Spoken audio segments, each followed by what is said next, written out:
Hi, this is Nicole Roberts-Jones, and welcome to Amplify Your Brilliance.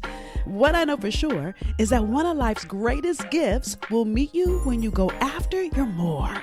And so here is where I share with you thought-provoking insight and behind-the-curtain conversations with women who have reached the pinnacle of success because they went after their more. And I really want you to get this. One idea from these episodes can make a remarkable difference, not just in your business, your career, but in your life. Also, make sure you join the conversation in our Facebook group. Go to thebrilliancetribe.com. Now grab your pen as we begin today's session of Amplify Your Brilliance. Hello, and welcome to this episode of Amplify Your Brilliance. Today, I'm beyond excited to share someone with you that has some inside scoop that many of you don't know about. Her name is Tina Lifford. Now, many of you know Tina as a Hollywood veteran actress who plays the vivacious breakout character Aunt Viv on the critically acclaimed TV drama Queen Sugar. Now, she has played over 100 characters in her long-standing career, including notable roles on Scandal, Parenthood, I can go on and on, but she is also equally accomplished behind the camera. She's a respected playwright and author, but here's the thing I think is so interesting, and we're going to dig into this. She's the CEO of the Inner Fitness Project, a personal development network committed to making the practices and benefits of inner fitness as familiar and well understood and accessible as physical fitness. She refers to herself as an inner fitness advocate and strategist, providing information and life strategies that build a strong, resilient inner self capable of masterfully navigating life's challenges and opportunities. So through the inner fitness lens, Miss Tina encourages everyone, no matter their age, to acknowledge the self that lies inside, to embrace their innate worth and learn to take back their power. So Miss Tina, welcome. Hey, Nicole, it's so nice to be here with you for sure. Yeah, so excited. So Tina and I go way back. We went to coaching school together. So When I saw all this work you were doing, I said, I got to reach out, girl. You got to be on. And so let me just go right in, right? Because you could have just settled for being an actress. I mean, listen, I read like a part of your resume, and people may know you right now for Queen Sugar, but you've been around for years, right? Yeah. Yeah. And so you could have settled for that, but yet you knew there was more. So tell us a little bit about what standing in your truth has really done to your ability to grow past, just being on stage or screen. Yeah. So standing in my truth is everything. And standing in my truth started with the reality, the experience of, desiring to be an actress. My goal was to be a respected, sought after actress, working actress, a well-respected, sought after working actress.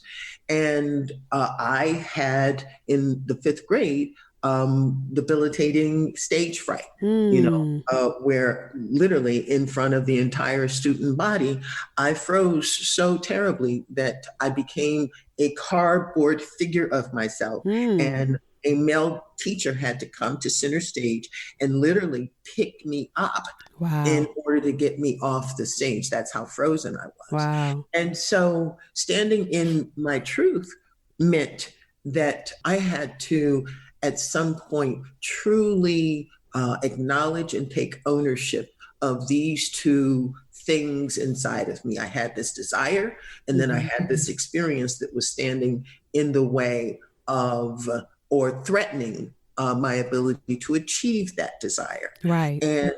And that really, me saying, I will not leave any part of my life on the table. It started me on the journey of that inward glance that helps us to begin to so know ourselves that we can indeed move beyond all of the habitual blocks that up until now have seemed greater than we are, bigger than we are. And right? let me stop you, because what you just, and some of you guys probably didn't even get this, but what she just brushed up past, kind of, not past it, but because you've gotten over it, there's a little something called fear that we all have to get through anytime we're required to play bigger than where we are. So your 5th grade self, you know, if you had to share what helped you get through that fear, Because I'm sure that wasn't the first time you faced fear. Oh, no. Right. So what helped me get past that fear was, if in fact we're going to put it in terms of making it actionable for everyone, number one is recognizing, owning that it was there instead of avoiding it. Yep. Instead of finding 1,000 ways to distance myself from it, I had to own it. Yep. And in owning it, it meant becoming curious about it. So there were a number of things that I did. I actually, not just because of the fear, but because there was stuff going on inside of me that I didn't truly know how to navigate. Right. I started therapy. And I started therapy because I saw a girlfriend who really had a difficult life go into therapy. And I mean, literally, I saw her begin to transform. Wow. Therapy for me, when I sat in front of the therapist the first time, I said, I don't know that I don't know how I need this or if I need this. Right. But I know that I want to live a life that is fully alive. And so I feel I need to challenge where I am to see if where I am is a place that is real or a place that I have constructed for safety. And what a perspective you just gave us on therapy, because I've been to therapy too. And I'm saying that because most Black people, I'm going to keep it all the way real, think therapy is for crazy folks, right? That you have to be something extra wrong with you. But at the same time, what you're saying is, no, something's not right. And I'm not accepting this as my normal. Yes, that's exactly right. And you know what? And I actually am going to push back just a little and say that up until now, therapy has been rejected by the African American or Black community. Yeah. But it is incredibly exciting. And the work that I'm involved with now, I've acted, it's so exciting to not only see Black folks showing up for themselves, investigating themselves, including therapy as part of their investigative process. But it is, I really do believe that it's one of the ways that we as a community will leap forward. Yeah. Because it's all inside. Yep. All of our answers are inside, and all of our that critical thinking, that monkey mind, all of that is inside. And when we have effective, loving ways of taking a look at what's inside, the idea of Pandora's box just disappears. It's not as scary as we have made it, to be in our minds. Right. And in the actual practice of being with yourself, the benefits that come from that is being more connected to your sense of what's possible for your life. The benefit that is connected to taking that inward glance is being able to finally understand why you are so easily triggered in certain conversations, and that you can literally, from the moment you see it, begin to redesign and rewire your relationship to those old experiences. Right. And that totally transforms how you feel, how you see yourself, and most importantly, what you see as possible for your life. Right. And even how you show up in your life. Yeah. What I often tell my clients is we call ourselves human beings, but we're not. We're human doings, because we do, but we don't ever stop and be. Yeah. And I love the inner, it's that inner place where you take that inner glance, right? I love it. I love this whole conversation about inner work, right? And inner fitness. So tell us more about how you even came to this. Again, so you talked about the fifth grade, you had that first moment of having to push past your comfort zone, right? And then even years later, now you're doing the thing that you dreamed of now. And how did you even come to, there's more, I've got to do more than this, and start this whole inner fitness journey? Yeah. So it's a great question. And it's a great question because, again, in this society, and, I wrote a book that was released in November of 2019, last year. And the name of the book is The Little Book of Big Lies. And there are so many lies that are governing our lives, and we're not even aware of the fact that they are lies. Right. But a lie, in my definition, is any experience, event, or way of seeing that disconnects us from ourselves, leaves us feeling less than, not good enough, incapable, or left behind. Anything that falls into that category is a lie. And so our society is full of little lies. And one of the lies, in what you just said, is the lie that we are this binary, one thing fulfills us, human being. Yep. We are not. We are, inside of us, there's a range of being.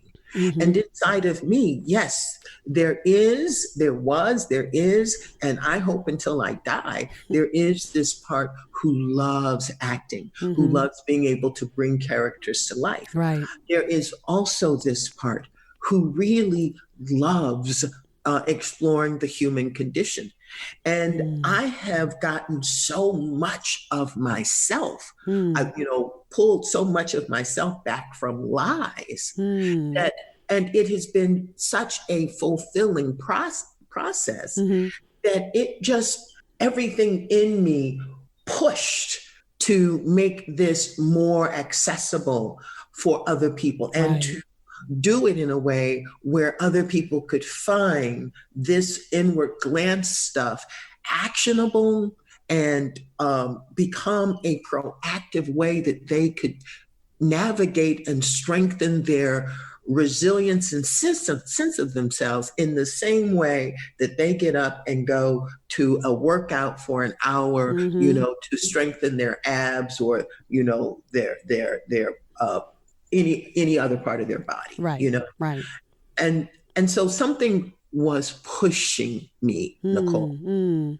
And when we begin to get connected to ourselves, one of the wonderful benefits is when we say yes to ourselves, that in that yes, there is a natural letting go or no to all of the things that have owned us, that stood in front of our authentic self. You are dropping so many nuggets that I'm writing notes, by the way, so I can't write fast enough and I can't stop you fast enough for you to repeat stuff. We're going to stop here and take a quick commercial break, and we'll be back for more. Ladies, have you got your ticket to join me for the 2020 Be the Answer 2-day intensive?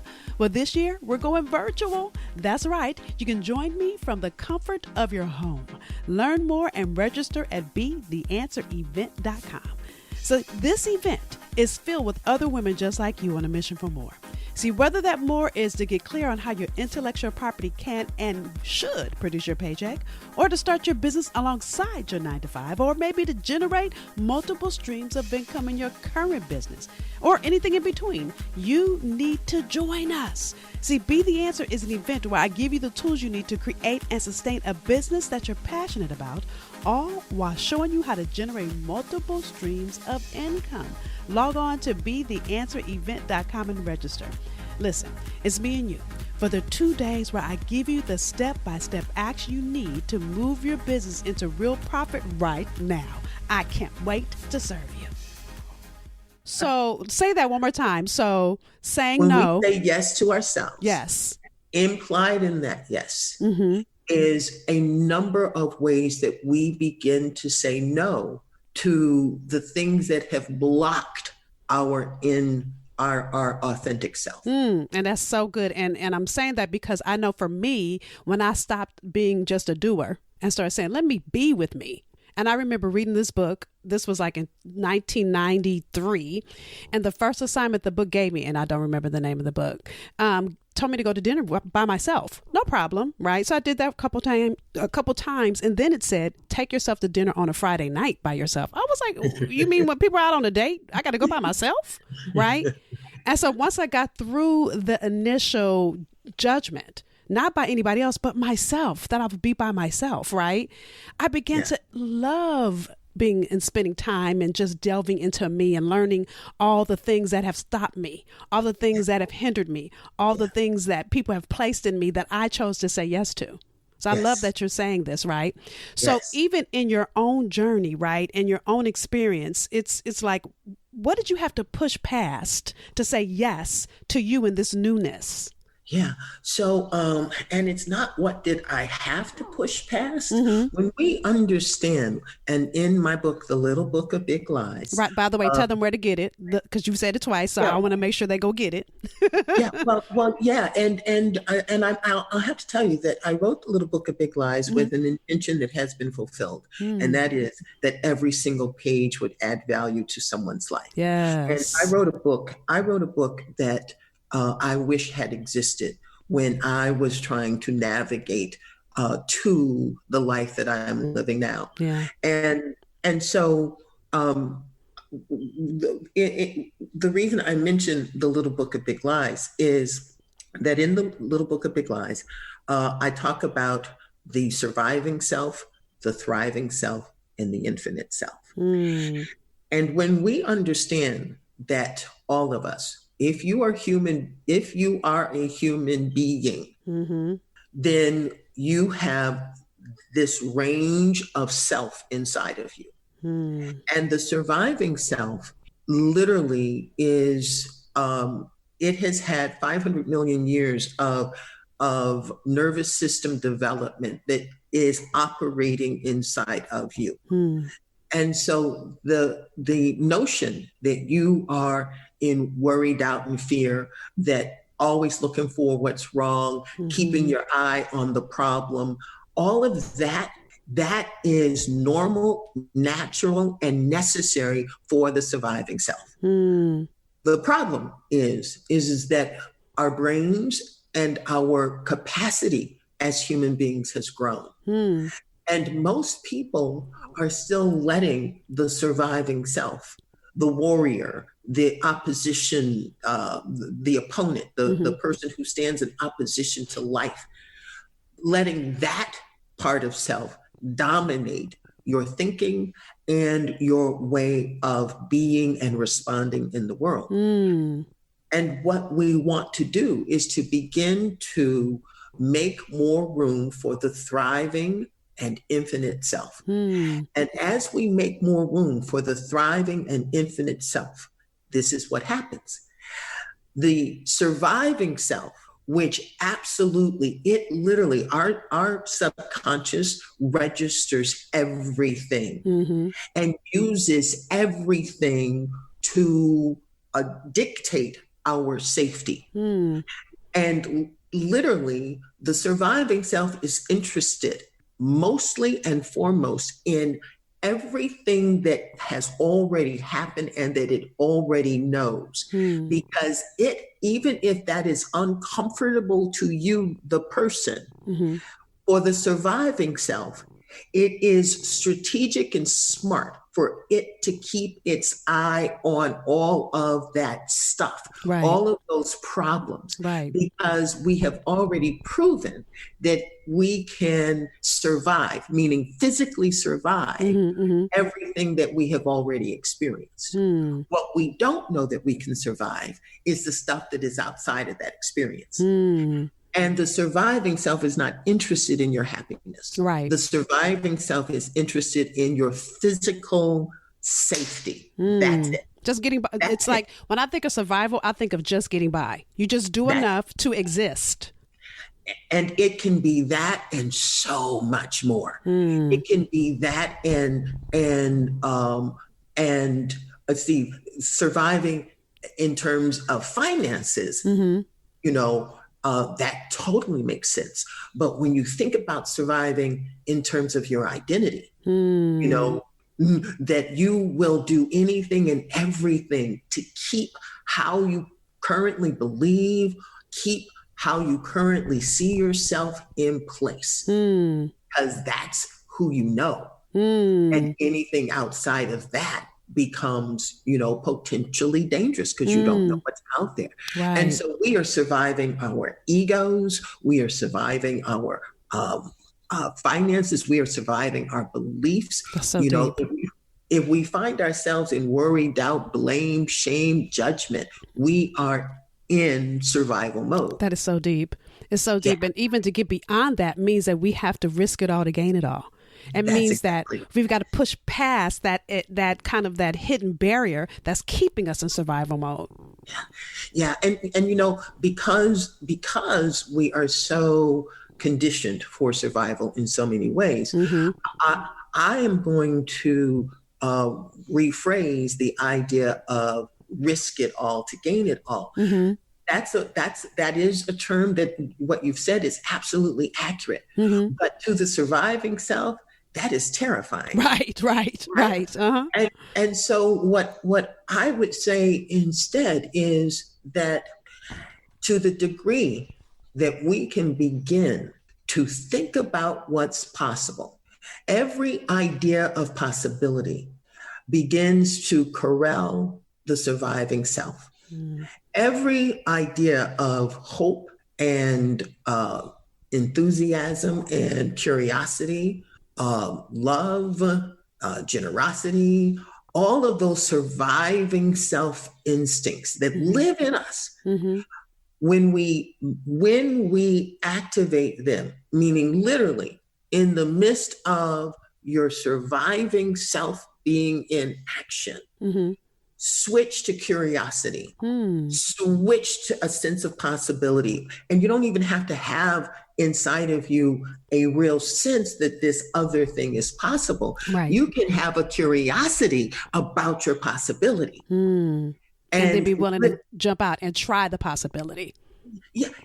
And your wanting to jump out and try the possibility is going to naturally occur the more space you make for the thriving and infinite self. Wow. See, something bigger than you wants to move through you. Yes. And the way in which the bigger than you can move through you is for you to take, to narrow the activity of the surviving self. What's interesting is you said that. What popped into my head is something I said to a client a couple of days ago, that we think in terms of what's possible, but God wants to do impossible. Yes. And we limit God's ability to bless us by staying in what we can only see as possible. That's exactly right. That's exactly right. And so when we begin to know ourselves, and one of my favorite things that I say in the book is, when you know yourself, you are empowered. When you accept yourself, you are invincible. Ooh, say that again. Wait, that's good. Say that again. When you know yourself, you are empowered. When you accept yourself, you are invincible.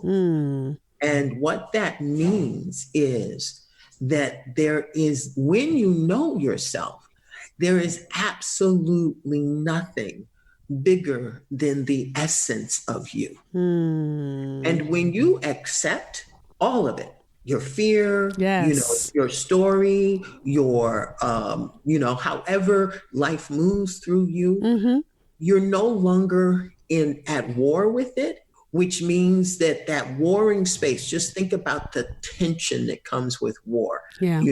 The tension that comes with being at war with yourself or someone else. When that tension begins to release, it has just made more room for you, more room for God and ideas bigger than you to move through you. Oof, that's so good. And so it's literally about, inner fitness is literally about learning personal strategies that allow us to stand in our thriving infinite self in a way that the acronym that I use for inner fitness is crewing up. To recognize that we are creative enough to design and redesign our lives, resilient enough to weather any storm, empowered to choose and re-choose how we think and respond. Mystically worthy. That means that there is nothing that can happen in this world that makes you unworthy. Nothing. Nothing. And so anything that has crawled into your consciousness as a way of you not being worthy or not good enough, it's a lie. And that lie can be dismantled by being more connected to the truth that you are creative, resilient, empowered to choose, whole, and worthy.